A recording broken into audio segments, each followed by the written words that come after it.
Welcome to QC Charge. Today we're going to demonstrate how to remove the Tesla large drive unit from a 2012 through 2014 Toyota RAV4 EV. First thing that you want to do is pull the car onto your lift.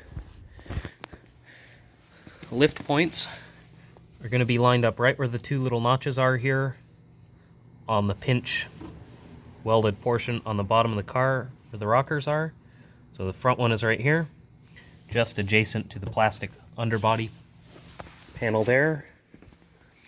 And then the rearmost ones are going to be forward of where this panel has a bit of a cutout, and you can see the two notches right there. And then there's a cutout in the battery for the foot of the lift to sit in. Once you have the lift set up, you want to make sure both front windows are down, all the doors are unlocked. Of course, car in park, parking brake set. And we're going to shut off the car and open the hood. Now you can open the hood. As you can see, this car is equipped with JDMO. The next thing we're going to do is disconnect the negative terminal of the 12-volt battery by removing this wing nut right here.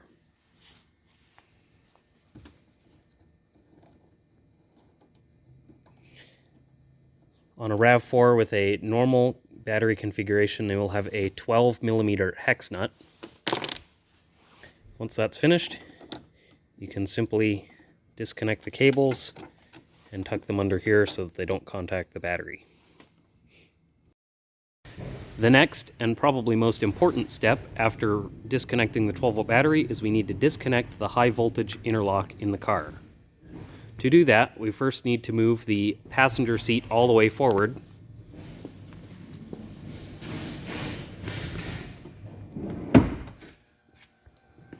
Once the passenger seat has been moved forward, you're going to pull up this little flap in the carpet here and tuck that under the floor mat. We want to remove this black plastic cover. In this case, we have wing nuts on this one. That's part of our JDMO kit. On a factory car, it'll have 4 10mm nuts.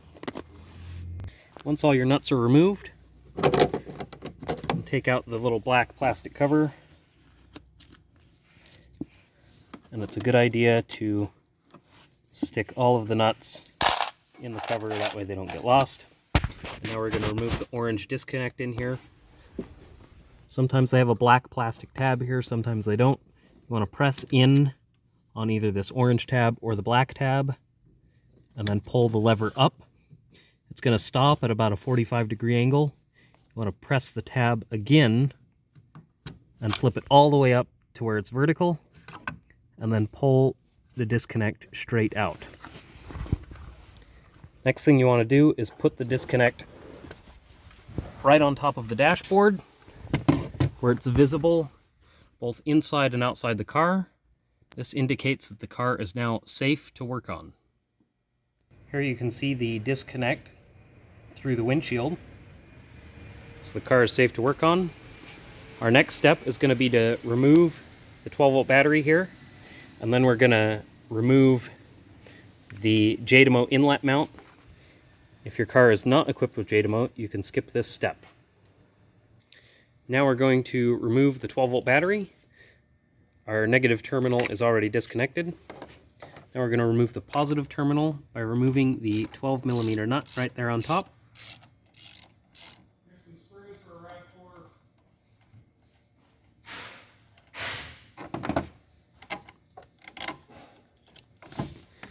RAV4. Now we're going to remove the 10mm nut here at the back on the J-hook.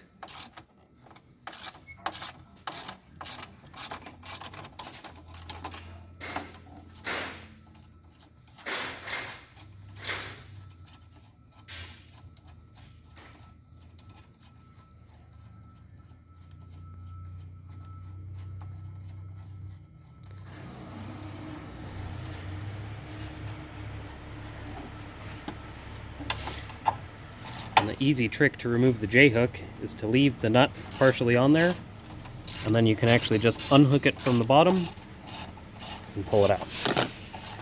And the bolt here at the front of the mount can be removed.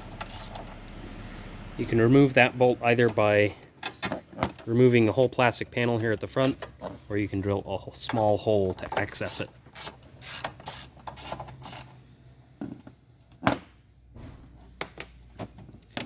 Once that's disconnected, you can move the bracket out of the way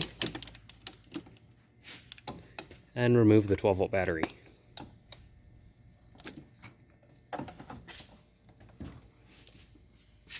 Now we're going to remove the inlet for the JDMO. First thing we're going to do is remove that 10mm bolt right there for this coolant tube. If your JDMO has a zip tie in this location, you can cut that off.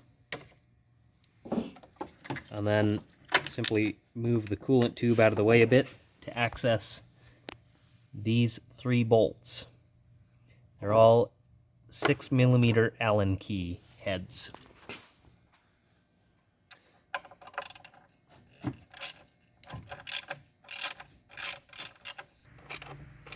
Same on this side. Remove the 3 6mm Allen headed bolts. And that'll be easier if you go ahead and just tuck this coolant tube off to the side a little bit so it's out of the way. Once all 6 bolts have been removed on the JDMO inlet, you can simply lift the whole assembly out and flop it over to one side. Moving the JDMO inlet is done so that we can access these 3 bolts down here. Those are going to have a 19mm hex head. All 3 need to be removed. That'll be our next step. Now go ahead and remove those 3 19mm bolts. Now that our 3 bolts have been removed, we're just about ready to lift the car. Before we do that, we're going to remove the cap on this coolant reservoir so that we can drain the coolant nice and easy. Now the car is ready to be lifted. As always, when lifting cars, make sure it's nice and secure. Not going to go anywhere. As you can see, we're already off the ground. And up she goes.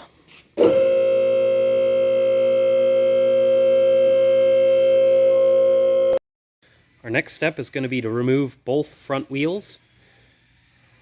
With standard lug nuts, they're going to be 21mm sockets.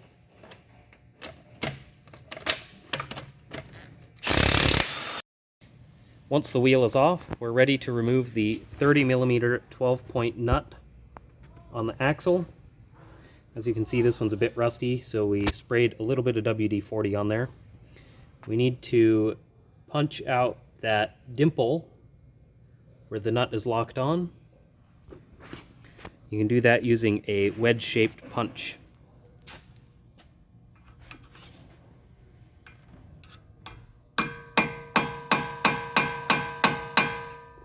Now that the axle's been punched out, you can go ahead and remove that nut with a 12-point 30mm socket. Once the nut is off, go ahead and punch the axle through the hub.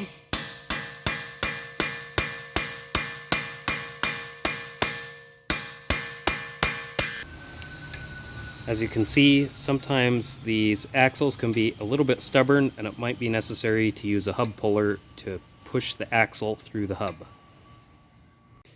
Now perform the same procedure on the other wheel. Now we're ready to remove all of the plastic panels on the RAV4. First we'll remove the side panels. They have 2 clips on top.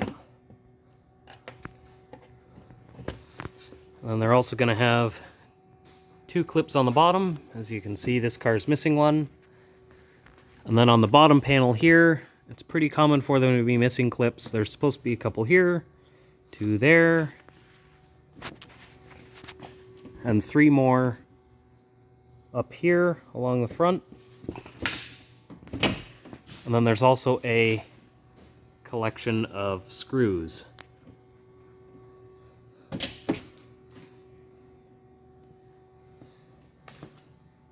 Go ahead and remove all those. And then the plastic panels can be dropped off of the car. Now the plastic cover can be removed.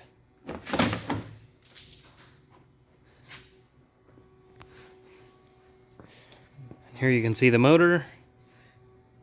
This one's clearly a bit dirty, probably from leaky axle seals. Next, we're going to remove some of the crash support structure on the bottom of the car.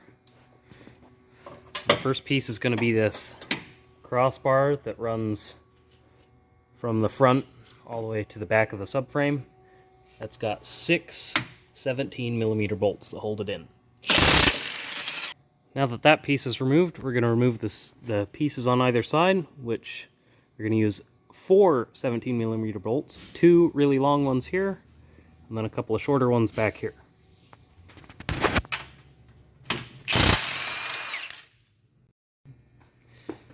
Now we're going to drain the coolant and the oil out of the motor. To do that, you're going to use a pair of pliers to loosen the clamp.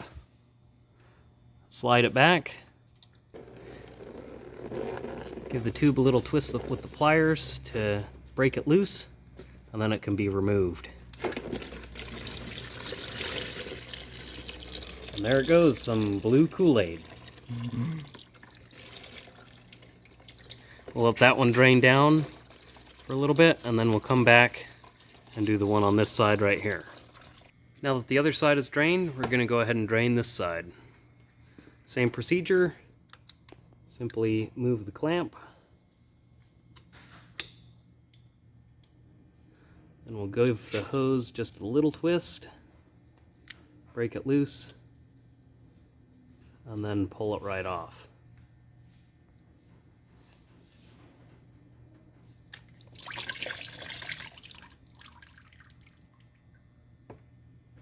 Now that the coolant has been drained, we're going to go ahead and drain the oil.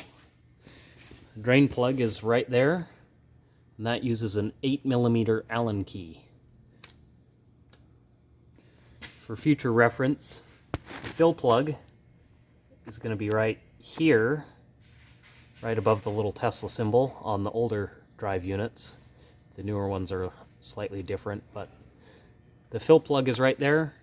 Takes approximately 1.5 quarts of Dextron 6 automatic transmission fluid.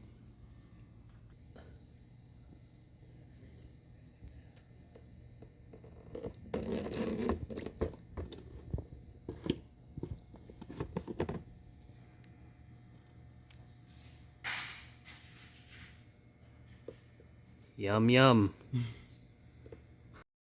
Now that all the fluids have been drained, we're going to go ahead and take the bolts out of the lower control arms here. So there's going to be 2 17mm nuts and 1 17mm bolt. That's going to be the same on both sides. And then we're also going to disconnect the sway bars that also use a 17mm nut on both sides. Now all of our bolts have been removed on the lower control arm here, and we can just drop that down and move the ball joint out of the way so it's disconnected. And then you want to move the whole strut and wheel hub assembly out in order to get the axle removed from the hub.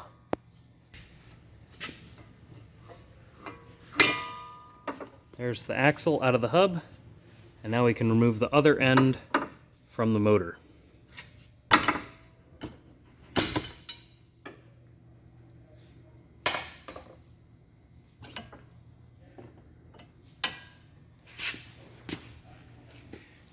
Now that axle's out, and we're going to do the exact same thing on the other side. Now both axles are disconnected. We're ready to start disconnecting peripheral stuff like cables and all the brackets that are bolted to the motor assembly. Before we start disconnecting cables, it's a good idea to check and confirm that your disconnect is removed and that the car is still safe to work on.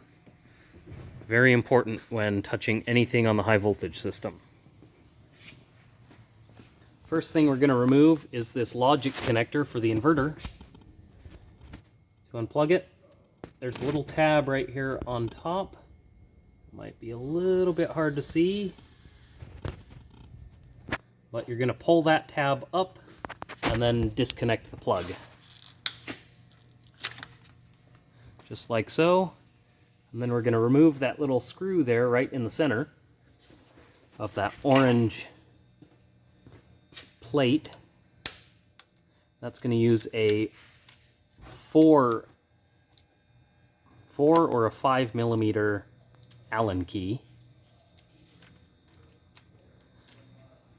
It's a captive screw, so it doesn't come all the way out.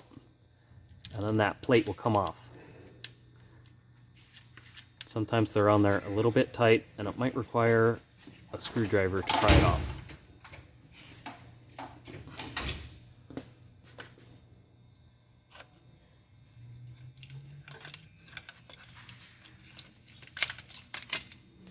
Now before we go touching the high voltage connections, we'll go ahead and check those with the multimeter real quick. Now we're going to go ahead and check our voltage. So first we'll check against both terminals. So you can see 0 volts. And then we'll check both sides against ground to make sure there's no leakage there. Good. We'll remove the coolant tube from this bracket here to start with. And then we're going to remove 2 bolts here, the one right on the ground, this one right here, and then there's also a 10 millimeter nut right up there that's a little hard to see. But we're going to remove all 3 of those so that we can take this cable protector off. Now those 3 fasteners are removed, we can take off that plate and move it off to the side. Now we're ready to disconnect the high voltage cables. Those are going to use 13 millimeter socket to remove those 2 bolts. And then the cables just pull straight out the top of the inverter cover there.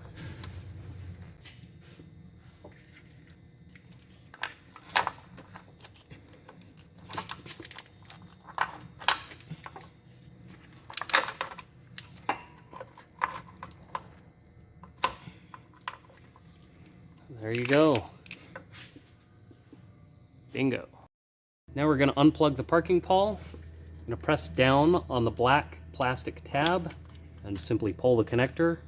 Be careful not to snap the white piece off of the black connector, as it won't go back together again the same way. Now we're going to unplug the motor speed sensor. Just pull up on the little tab on that and it unplugs super easy. Now that everything's unplugged, we're going to go ahead and remove this plastic support structure on top of the motor that holds the high voltage cables here. It's got 3 bolts that hold it in, all with 10 millimeter heads. One is right here, plainly visible.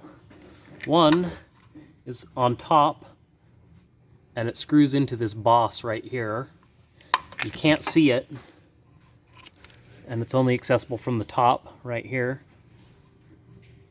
but it's not too hard to get to.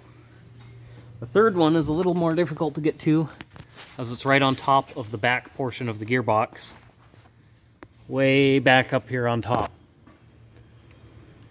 And that's another one that's impossible to see. So you kind of have to fish for it, but essentially, if you go straight back from this fin here, you can see this fin on the gearbox. It's pretty much straight back from that fin. That's the easiest way to find it. We also need to remove this bolt right here, this little 10 millimeter that holds this little bracket on. Now we're about ready to remove the motor. As you can see here, we've got our special jig specifically for these, but pretty much any transmission jack will work. This one is just a standard transmission jack from Napa with our jig on top of it. We'll go ahead and lift that up there to support the motor, and we'll start removing mounts. Now our jack is in place to support the motor. It's worth noting that the motor is heaviest on this side. So you want to place the jack in such a way that the weight bias is closer to this side than the other. It's about twice as heavy on this side than the other side, so that's important to make a note of when supporting it. Now what we're going to do is remove the 4 bolts on the front of this piece, so there's 2 on this side and 2 over here on this side. And once again, those are going to be 17mm bolts, like just about every other bolt that holds the motor in place. Now those 4 bolts are out. And now we're going to remove this bolt back here, right on the front mounting ear of the motor. That's also going to be a 17mm. You want to make sure to support this piece so it doesn't fall off.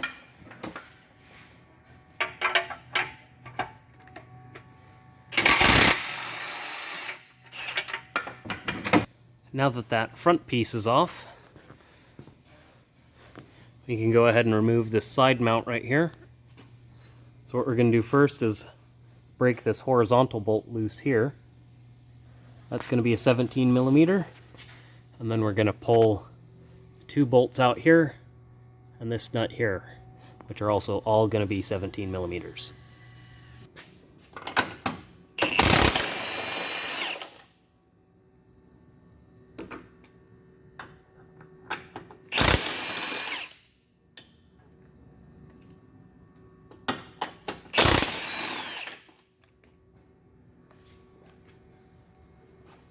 Now our side mount bracket is out. We've got one last bolt to remove, which is that one right back there, which is also, just like everything else, a 17mm. But before we do that, we want to make sure our motor is secure on the jack and it's not going to fall off. In this case, we have some straps already permanently attached on here, but whatever method you choose to secure the motor to your jack.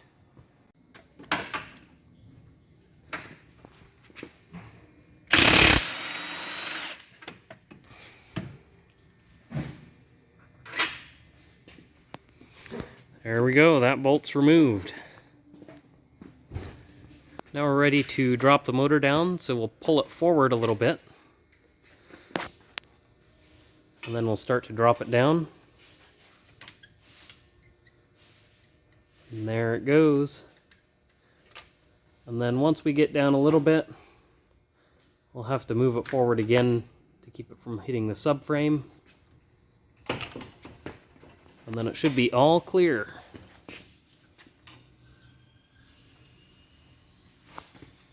And there it goes. That's how to remove the Tesla large drive unit on a Toyota RAV4 EV. Now the next steps are pretty much just to stick it on a pallet, strap it all down, package it up, and send it off to us for a rebuild here at QC Charge.